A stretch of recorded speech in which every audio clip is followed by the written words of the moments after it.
I used to help run my uncle's forge within a small lord under the rule of Red March, mainly forging weaponry. Spearheads, axes, swords, that sort of thing. I was an apprentice at first, but my hard work paid off, and I eventually took over once Uncle declared he was too old. I've always been proud of my work. The way I could make something out of nothing. It brought me satisfaction, joy. We got an order from a free company stationed across the continent, 300 arming tools or so. We've completed the order when I was accosted by the local Lord Katelyn, a wry old cunt if I ever saw one. Those ears. Anyhow, he comes and tells me that my goods are now in the service of the king. It seemed the crown was amassing an army for another conflict on this damned war-torn continent, and in order to fight it, he needs every single man he can get his hands on. And of course, they needed to arm those many men. They emptied my storage and gave me a slip of paper, promising to pay me for my losses once the armies return from the war. Much good did that do me. I needed the coin from the contract.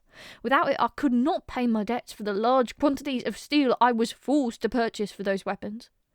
Nor could I pay my taxes, or even keep food on the table. I did all that I could to try and keep us afloat. But ultimately, all my attempts proved fruitless. The day I had to sell my uncle's forge was the day my heart shattered.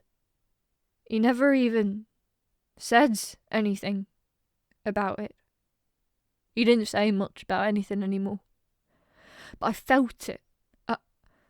I felt his hate, his disappointment, that look in his eyes. I still see it to this day.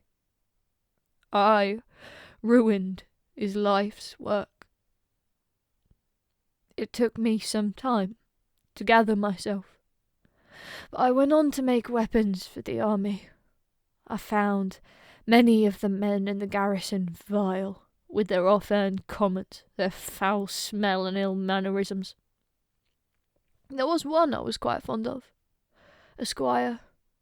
He'd come for horseshoes every now and then, for his night's charger. He smiled at me and I smiled back. Eventually asked me out, but nothing ever came of it. I haven't seen him again. It was only later that I found out he was sent off to field. Over months of hard labour, I managed to muster enough coin to bribe my way on board a merchant ship bound for Alamaris. All I'm hoping for is a fair chance at a fresh start.